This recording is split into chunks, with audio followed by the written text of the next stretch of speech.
Excellent, thank you. Welcome everybody. Great to see a few people here. Thanks for joining us on our as we go through our PizzaExpress journey together. All right, excellent. Yeah, good stuff. Okay, so who the hell are we? Hello, I'm Timothy Leonard. I'm the head of strategy at Branded Consultants. I've got over 20 years experience working predominantly on FMCG brands, lots of packaging. Also, I think I've worked on nearly every major global grocer retailer on the planet at this point. A little bit of grey hair now.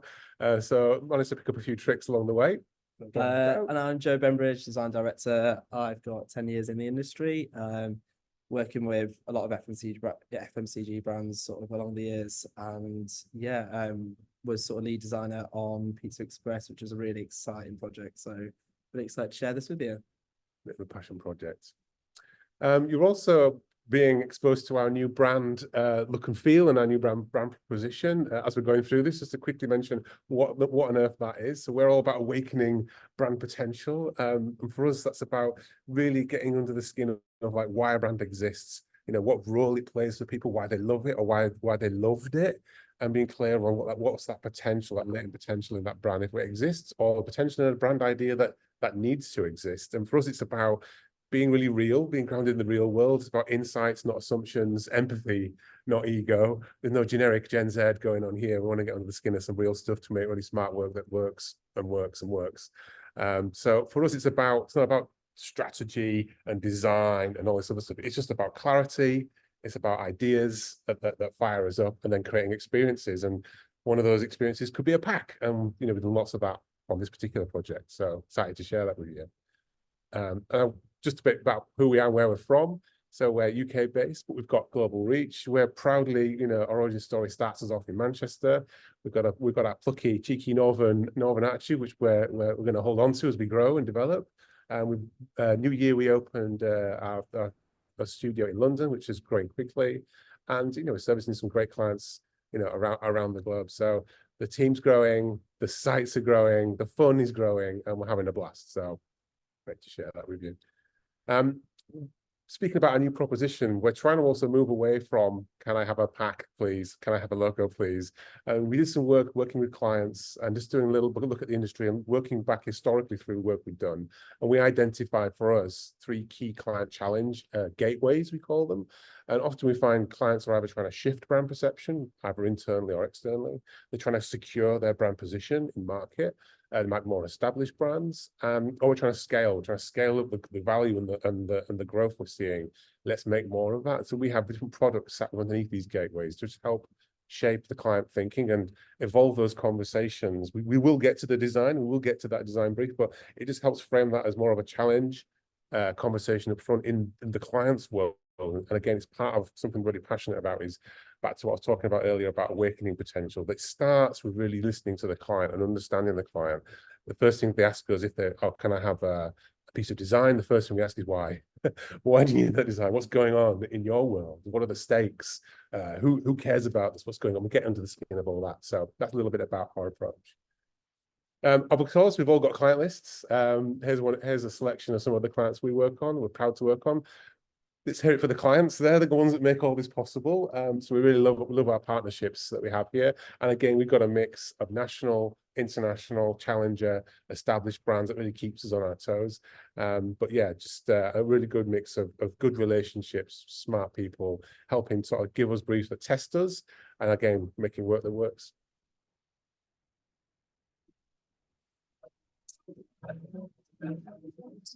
Video here.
Yeah, so as you can see, we've worked with sort of a load of different sectors really. We don't just do packaging.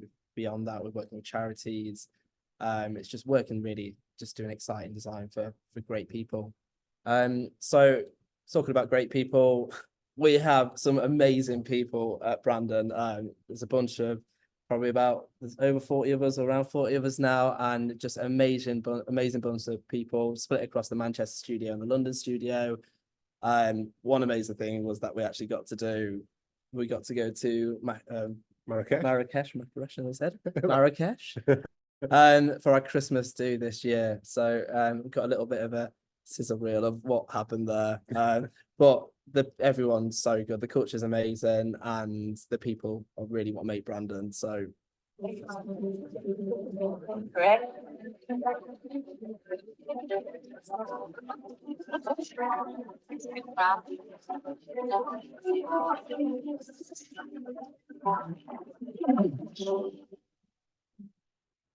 Happens in Marrakesh, stays in Marrakesh, though, Joe. I know, yeah, with the old Brandon that was before the rebrand. So do you want to take? Yeah. So onto Pizza Express and onto this brief. And I think one of the first things to say about this is like working with Pizza Express, what a brilliant client. And we've talked about clients at the beginning here, but a lot of the great work starts out not with ideas and insights, but with a relationship. And we're very fortunate that Pizza Express is such a lovely client, and they're really great people to work with. They really buy into us as people and our process. And it was a genuine collaboration. And I think if we start out with a relationship that just really puts everybody at ease and relaxes everybody, you get the best out of your creative teams and the creative minds in the room. And so if any clients listening, you can, you've got your business objectives, you've got all that serious stuff going on. But I think let's be human beings. Let's come into this crucible together, and let's really, get the best out of one another with like shared respect, empathy, and let's move forward with creativity. So a big up to the Pizza Express team again. They came armed with a brief. This was all about regaining market leadership, again, bringing that position back to the brand and bringing this sort of pizza icon back into the pizza aisle. They obviously got the restaurants we're all familiar with, but they were like a market leader in bringing chilled pizza into the grocery space. It was starting to flag a little bit, so hence the brief to us to look at that packaging. So whenever we get a big long brief from a client, we always boil it down to the brief in brief. Some of the more visually minded people haven't got the attention span for a huge Word doc, so we're really punchy and clear about what we're doing here. We boil it down to create a powerful, lasting visual brand identity system, bringing the distinctive brand equity into retail.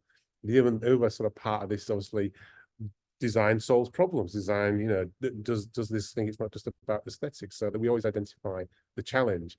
And so for us, this was about competitive in the category in these tough economic times. We need more than promotions to drive the brand conversion at shelf.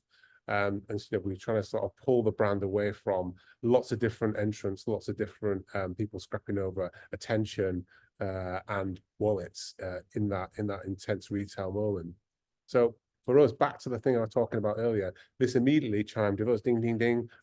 This is a secure job. So when they walk through the secure challenge portal, challenge gateway, and we can talk to them and frame our conversations around that. And it really helps help the clients understand where we're coming from, and really helps shape the approach. So we understand that we're defending market share for you in that chilled range. So on we went into our insight phase. So the first thing we need to do is we need to get chilled. We need to get into that chilled pizza category and look what's going on from the retailer perspective, from the audience perspective, and from the brand perspective. Obviously, well, maybe not obviously, but pizza is hugely popular. Joe loves pizza, I love pizza, everyone loves pizza, but it's been increasing, particularly post-COVID. I think people obviously desperate to get back to restaurants and experience things, but also as we came out of COVID, we were hit by a cost of living crisis. And so there was this funny tension around, you know, we want to sort of, after experiences, we're going to go out and, you know, go large. We're going to go out to a restaurant for a big one. We also, when we can't do that all the time, so we're going to come back into our homes and try and replicate that eating out experience as we eat and more. And pizza played a big part in that. Pizza brings creativity, it brings variety, it brings flavor and fun to meal times. It's a real good crowd pleaser. So, you know, we're trying to look at that through that lens for Pizza Express. And of course, as things rise in popularity, people come running in, including the retailer. We've got private label doing their good, better, best thing here, bringing in more premium options, and those premium options from the supermarkets competing with brands. And you can see how we can start to see like category codes emerging. Here we've got what I would call a UK posh aesthetic emerging from the private label. They're good doing their black, and they're doing their minimal, and they're doing that sort of like artisan thing. But there's more besides the own label options, other people coming in with this sort of very noisy kind of American takeaway part of the category as well, very popular, sort of like deep pan, Chicago, Domino's style stuff. But what all this does is all these people rushing into the category, screaming for attention. It's a very visually noisy, agitated category. And you walk in and look at it all. It's hard for consumers to decode. Lots of, I would call cognitive load, but who's got time for it, right? I just want to find the flavor I love and get home and enjoy some pizza. Yeah, and everyone seems to be sort of using those same category codes, and that's something that we needed to make sure we try to avoid, as sort of to gain that sort of brand leadership as well in the category and regain that. So yeah, everyone's that's rather than chasing their brand and their brand values and serving the consumer, they're chasing market share and they're chasing dollar signs. And what happens, you get what a mathematician might call mimetic isomorphism, okay, which for ordinary people like us means a self-leveling system, right? We're all doing follow the leader. Someone makes some money making pizza, everyone starts doing the same thing. And what happens for design and for creative is that lots of very similar things that seem to work start to happening. So it's great for us because everything looks the same. So we can just cut through that by being true to ourselves and being, you know, true to the brand and where it's from.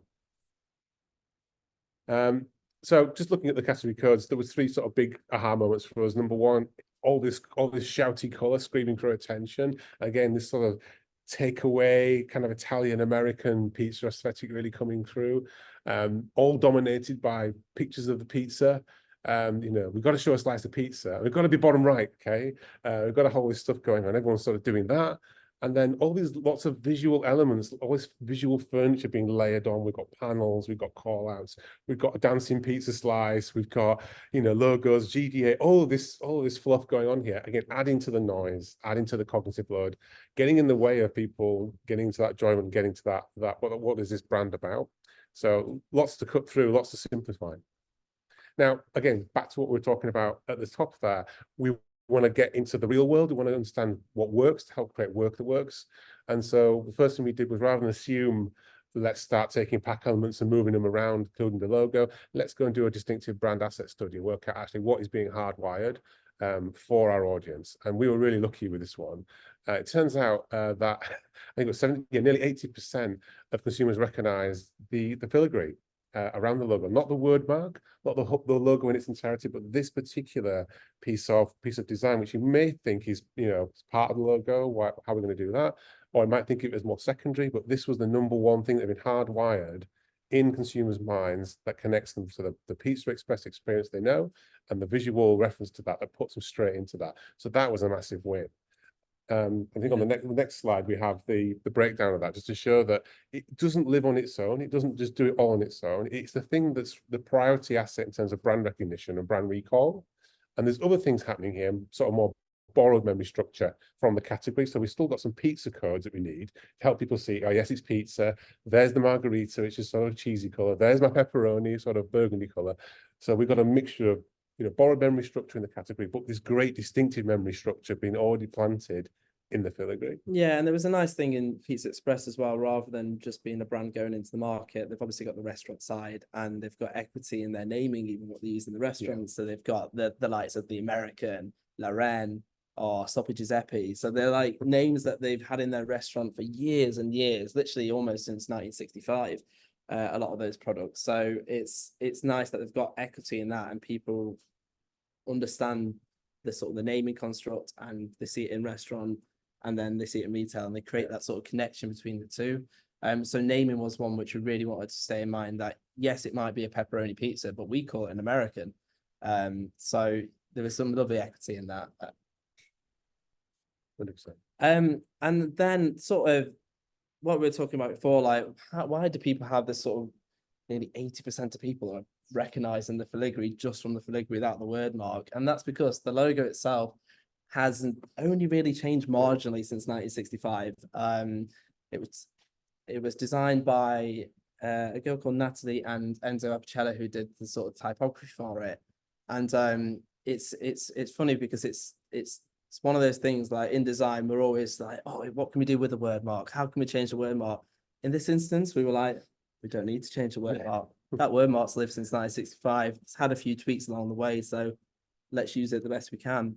And the beautiful thing about the sort of PizzaExpress mark is that it's almost like a pizza, an abstract depiction of pizza, almost an artistic expression of a pizza. So it's got that circular shape that we all recognize as that pizza shape, but then it's got the filigree in the inside, which is almost like an artistic depiction of like flavor and cheesiness and all those toppings that make up the pizza. So all that flair that you add onto that dough, that really makes up a pizza. So that again, that logo born in 1965 sort of put us on to looking back into the PizzaExpress archives. And this story was really cool to dig into. It all started with the founder, Pizza Boiser, and he's an entrepreneur. He's a lover of jazz, a lover of art, and you know, he went over to the continent. It's back in the 60s. It's hard to remember like back in the 60s what was going on, because he went over to the continent. He went over to like France and Italy and Spain and places, and traveled around and experienced, you know, food and drink, and was really inspired by that. And then he came back to this country. He couldn't really see it. It's funny, I was talking to my dad the other day about this. He grew up, obviously, in the 60s, and he's telling me that he didn't have his first pizza until he was in his 20s. It's hard to imagine a world where actually you can't just reach out and grab any kind of world food you want on a Deliveroo in like 10 minutes. You can just get that now. But back in the 60s, you couldn't do that. You know, the way we dined out was different. There was no McDonald's. There was no PizzaExpress. Pizza created PizzaExpress because when he came back from the continent with his entrepreneur mindset and his creative flair, he was looking around. He was just feeling a little bit dissatisfied with what he saw. Yeah, and it's funny because when he went over to Italy, he didn't just want to bring exactly what he had there. I think that's his entrepreneurial spirit. He wanted to do it in a different way, in a way that was born in Soho, which is obviously where the first PizzaExpress was born. So he wanted to like take the culture of Soho and bring that into the culture of pizza. Even was inspired by the pizziolos, the pizza makers who throw out the pizza and they wear the striped t-shirts, which you've probably all seen in the PizzaExpress restaurants. They all wear the same t-shirts today as they wore in 1965, which is amazing. That stuff like that has lived throughout the generation of PizzaExpress. It's those little nuggets which they're awesome to work with. We've got a little video that sort of talks about pizza and sort of goes into that first stage of sort of where PizzaExpress begun and sort of the year where it was born. And you can start to see why it was such a cool brand from the offset. Yeah. I can anyway.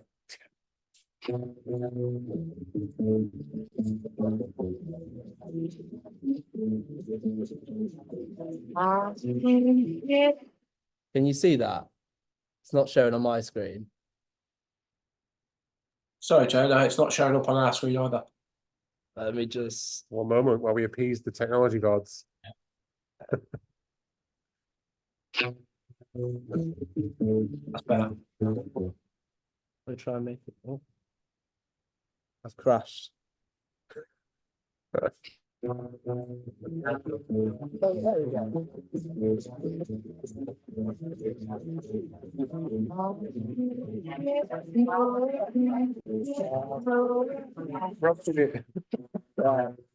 gonna skip that one because all right, I'm gonna go to the next slide just because that is going mental.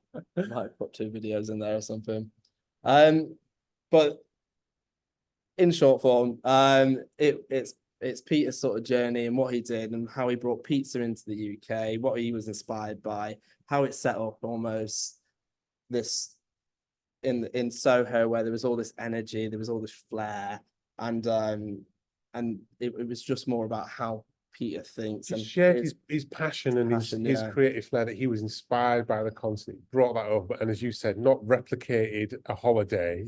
He brought his take on it, grounded in London, swinging 60s, and brought his own unique style to it. And that included things like, jazz and things happening in the basement and stuff, brilliant. Yeah, and on the top of every brief of works with PizzaExpress when we first started is, we are not an Italian brand. We are Italian brand, well, we are a Soho brand. Italian brand born in Soho. Yeah. So really important. And of course, the filigree we've talked about, which is the key asset that hardwired to that creative story. And then what we learned from the category was, let's keep it simple, stupid. We're a confident brand, let's lead, let's have the courage of our convictions, let's be really brand proud. So on to the idea. Joe, take it away. Hopefully this plays. Oh, this one's not a video. We're okay. There's no video. So the sort of big idea was let there be flair. There was so much flair in PizzaExpress. There was the jazz side. There was when PizzaExpress's first restaurant opened up and it had a jazz club underneath it. So they had so much flair in that.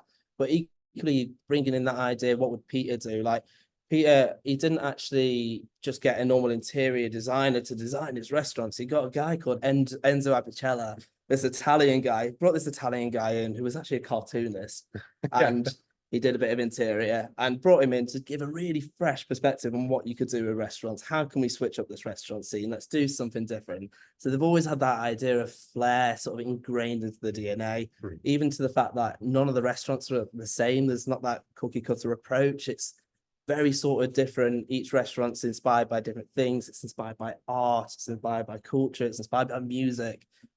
So we really wanted to bring that through in the brand, especially when we start leveling up into sort of different tiers of the portfolio and looking at how we can extend our assets. So going into design territories, we sort of went in with 2 territories. One that really dialed up, that's Enzo there actually in that top middle, this really extravagant guy. He was he painted murals all over PizzaExpresses everywhere. He was a really cool guy.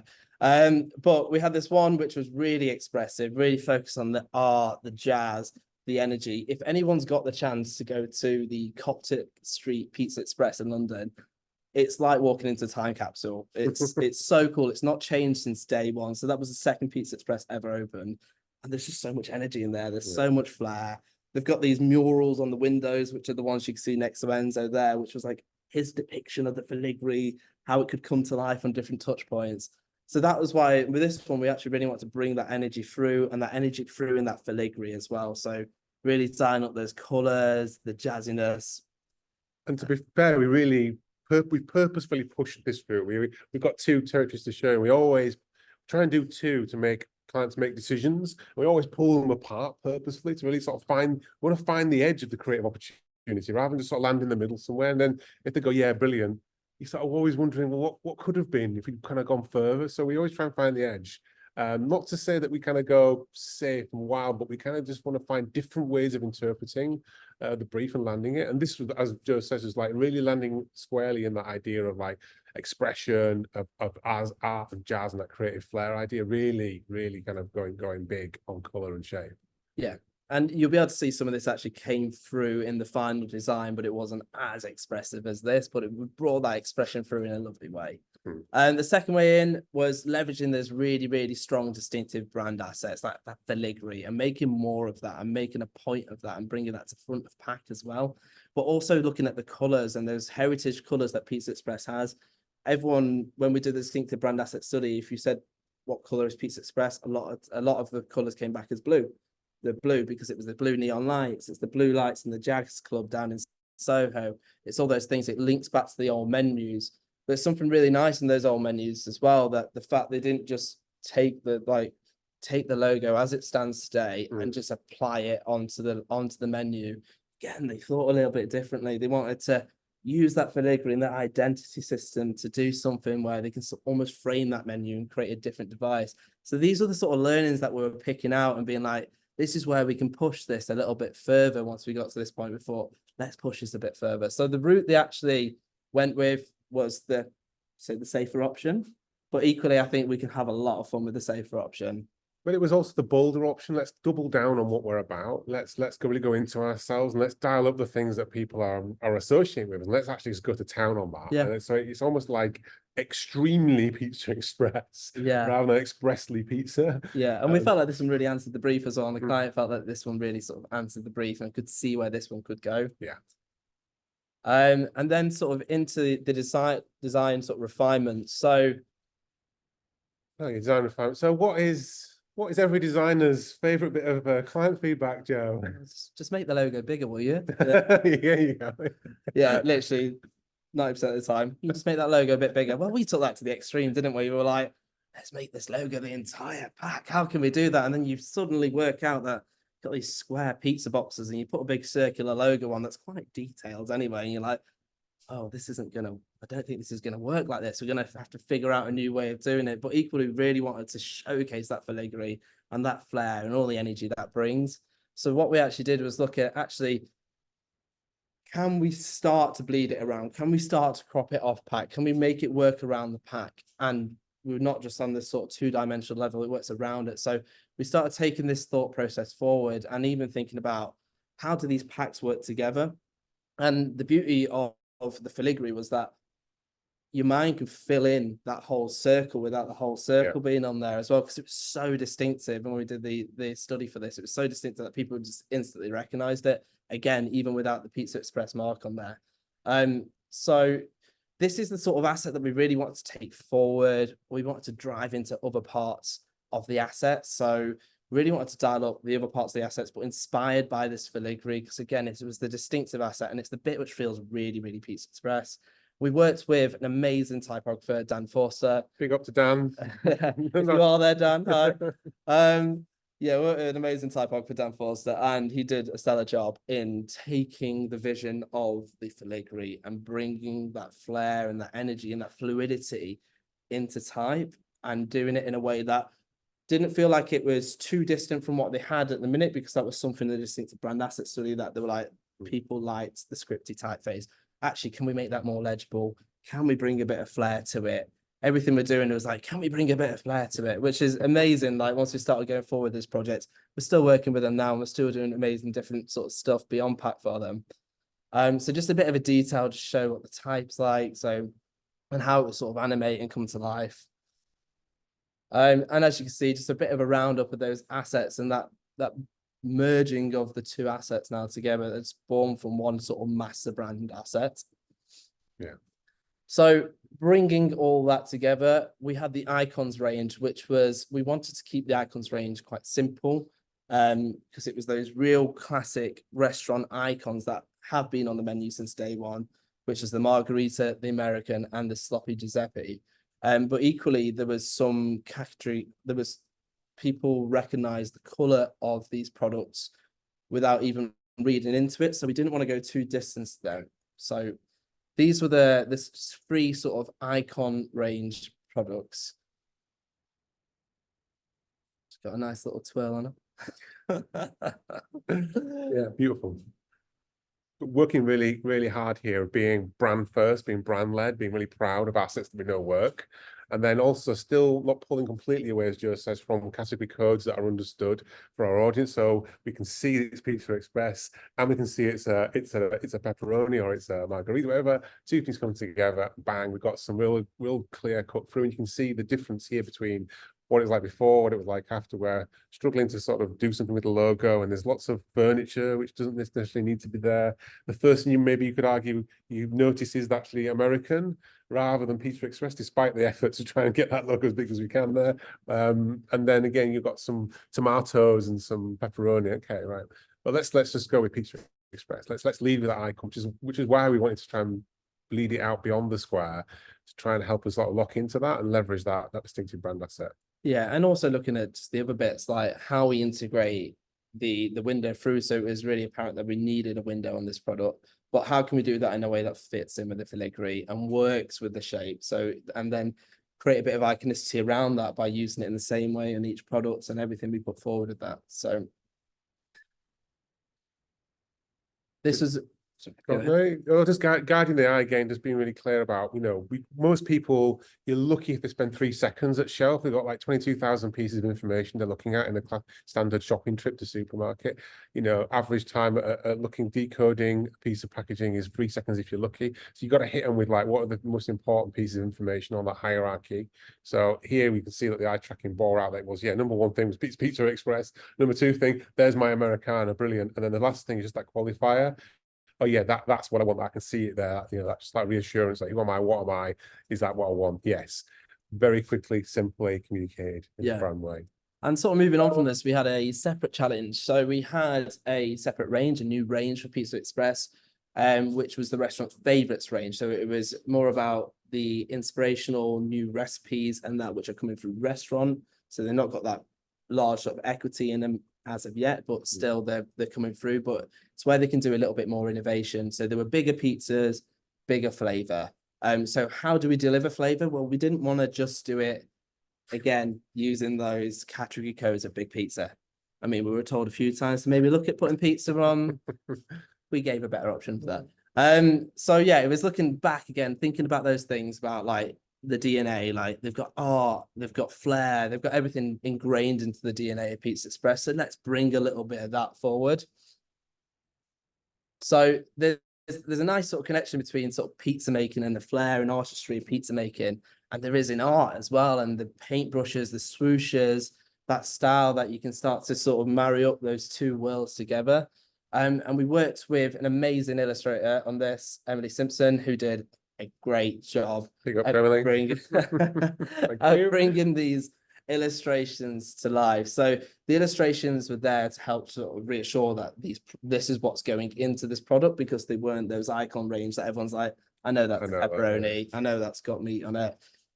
Well, they had a bit more sort of flavor and different flavors within this range. So taking this forward, sort of develop this illustration style, sort of born from that Enzo vision of being a bit more artistic and having that flair and that expression in those illustrations, rather than just going down the route of just do cameos and tomatoes. Yeah, just literally here is the picture of it. Let's express it creatively. It's also about how can we build more equity in our asset as well. So going forward, could this become an illustration style that Pizza Express can adopt throughout everything?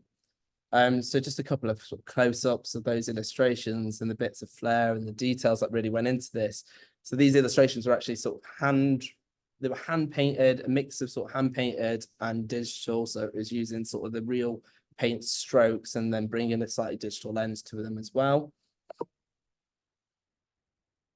Oh, they all sort of paint. It wasn't that easy to paint. That's easy. Done. Right. But then sort of how they work and pack. So we really wanted to make sure that we've developed this master brand architecture system for the core range. So how does this translate into this range? So what we wanted to ensure is that we definitely got that blue showing through. And because it was a new range for them, we wanted there to be a strong sort of brand standout of the blue. But equally sort of dials it up to being slightly more elevated in premiumness, but really using that illustrations to showcase that flavor and differentiation of flavor, even down to the fact we're sort of using spot UVs and everything to really just bring out the freshness and the vibrancy and those colors that are in the illustrations. Yeah, the little spot UV does a couple of jobs where it catches the light, so it catches the eye, so it brings attention to that. And also as a Homo sapien, we're hardwired to that luster, that shimmer. It triggers that appetite appeal in us, that something's got like moisture and we want to dig in and bite into that. So it also sort of triggers that sort of appetite response as well. So it's really keen that into the flavor imagery, helping sort of hardwire that. Yeah.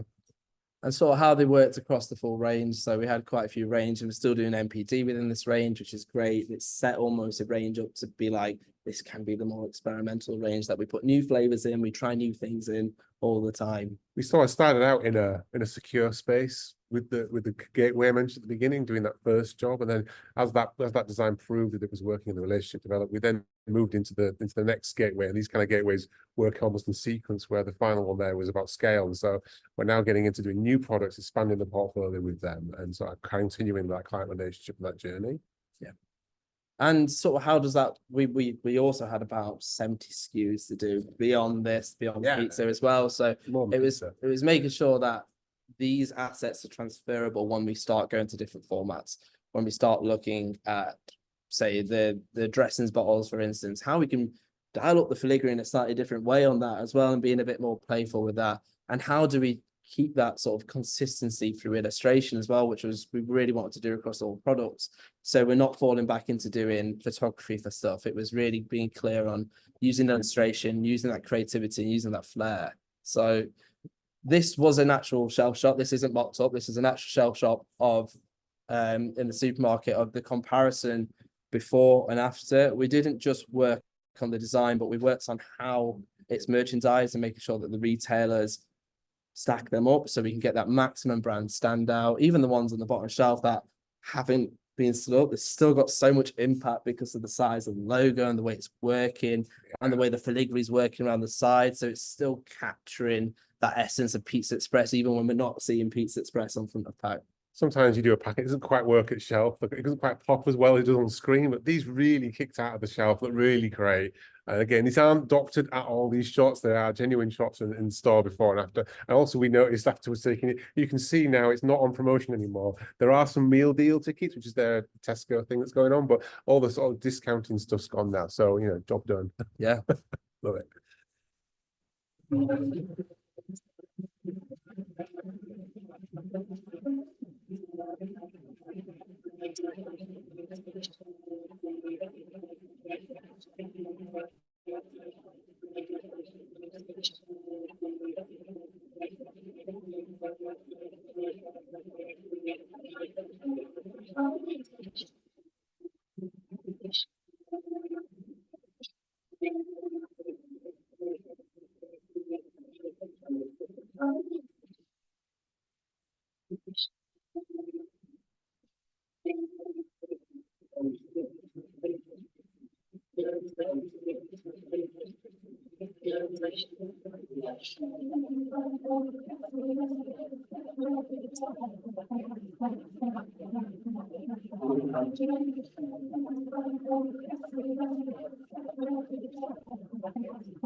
So yeah, that was a bit of a sum up of sort of everything that we talked through in the PizzaExpress journey so far.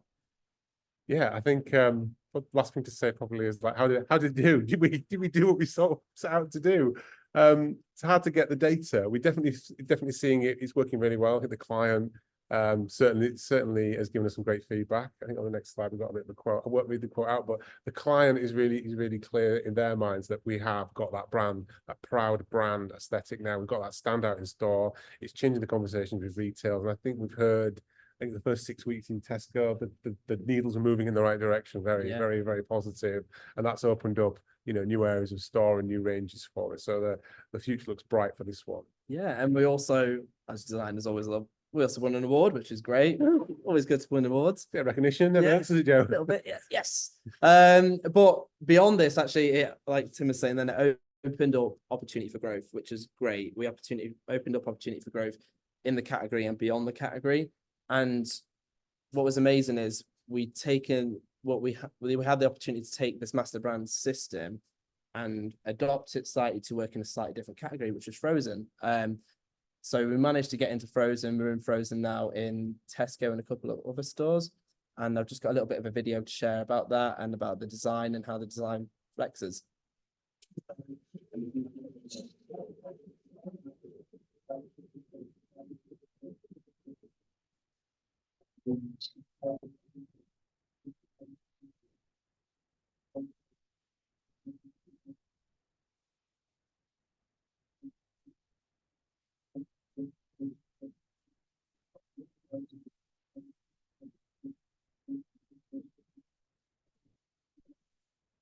Beautiful. Again, you can see just like locking in on that creative flair idea, clear about what our assets roles are and what they're doing, being able to then take that into different moments for consumers, different parts of stores for the retailers. It's still feeling really cohesive, really joined up and really brand proud and crafted to even into its life.